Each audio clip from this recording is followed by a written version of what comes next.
Salam Adaolo, merci de me rejoindre pour cette formation sur le métier de rédacteur-rédactrice web. On est maintenant à la troisième vidéo de cette formation qu'on va continuer ensemble. Alors on s'était arrêté à la slide de concevoir le sujet. On a vu comment synthétiser le message essentiel, définir un angle clair et hiérarchiser puis appliquer un plan.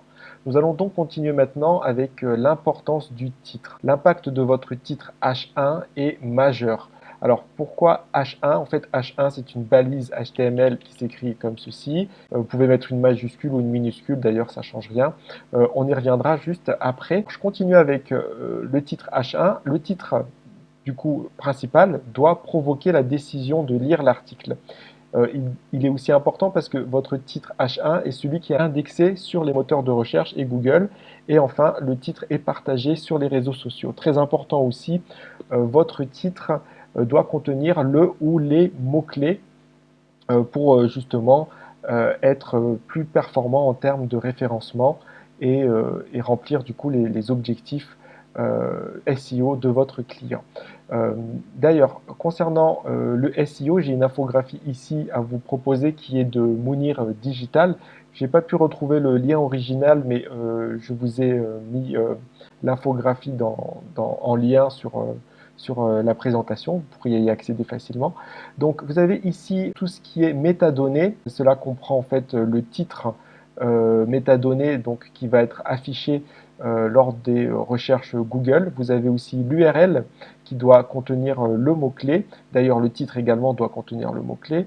Et ensuite, la description, la métadescription qui va être affichée sur Google qui doit également contenir les mots-clés.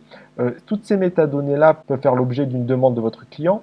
Mais en général, vous, en tant que rédacteur, vous allez surtout rédiger à partir d'ici, donc le titre H1, votre titre principal, qui doit contenir le ou les mots-clés demandés. Vous avez aussi une image ici qui peut vous être demandée, où vous allez intégrer les balises alt, notamment pour le référencement, une introduction qui doit contenir les mots-clés, une structure de titre H2, H3, donc de niveau 2 et niveau 3, qui doivent contenir également les mots-clés, les synonymes et le champ sémantique demandé. Voyez par exemple le titre H3 aussi peut être proposé sous forme de liste. Alors, il est préférable dans le développement de votre texte de faire des phrases courtes, simples, pour la lisibilité.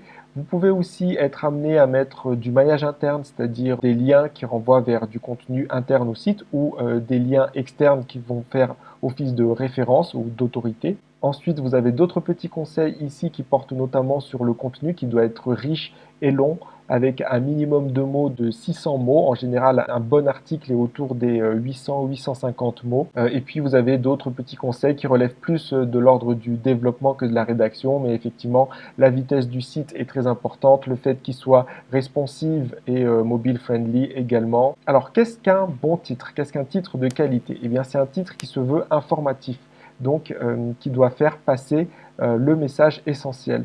Il doit être aussi incitatif, donc susciter la curiosité. Il doit être persuasif, faire appel à l'action, consensuel, donc il doit viser un public large, et enfin il doit avoir un impact SEO, donc enrichir ou améliorer la stratégie SEO du site de votre client. J'ai ici quelques exemples de titres à vous proposer. Par exemple, vous pouvez faire votre titre sous la forme de comment plus point d'interrogation. C'est une forme de titre très efficace car elle reprend exactement une demande de l'internaute sous la forme d'une question. Et Google privilégie de plus en plus l'intentionnalité, les intentions des articles. Donc une intention, c'est en fait ce que vient chercher l'internaute. Donc, si vous commencez votre titre par comment optimiser un texte SEO et que dans votre article, vous donnez la réponse à cette question, eh bien, ça va montrer que l'intentionnalité a été respectée dans votre texte. Vous avez aussi d'autres structures de titres que je vous ai mis ici, qui commencent par le meilleur ou le pire, ou alors où trouver quelque chose, une information et comment l'obtenir. Pour ceux qui veulent mais qui n'y arrivent pas encore, des astuces qui sont peu connues pour, etc. 10 secrets ou le top 10 des meilleures applications mobiles, par exemple. Je vous propose qu'on s'arrête là pour aujourd'hui. Je reviens vers vous encore la semaine prochaine avec une nouvelle vidéo pour continuer cette formation de rédacteur-rédactrice web. On abordera le premier paragraphe. Je vous souhaite du coup une très belle semaine et je vous dis à lundi prochain. Ciao tout le monde!